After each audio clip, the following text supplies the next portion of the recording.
కార్యక్రమంలో భాగంగా భక్తి పాటలతో ఈరోజు ఈ తపల, అలాగే పొంబ, డోలక్, అలాగే గాయకుడు. అంటే గాయకుడికి 2 చక్రాలు లాంటి వాళ్ళు రథసారథులు. గాయకుడైతే రథానికి 2 చక్రాలు.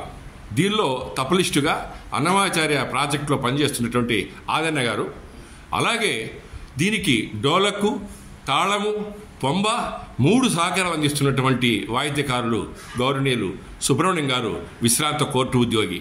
వీరు అన్నమాచార్య ప్రాజెక్టులో పనిచేస్తారు తిరుమల తిరుపతి దేవస్థానం తరఫున. ఇక్కడ జరిగేటువంటి కార్యక్రమానికి వీరి సారథ్యంతో ఈ రథసప్తమి సందర్భంగా ఈ రథం ప్రయాణిస్తుంది. ఈ విధంగా ఇప్పుడు తపలా వాయిద్యంతో మన ఆదిశేషయ్య గారు చెప్పండి సార్. కానివ్వండి. శుభం.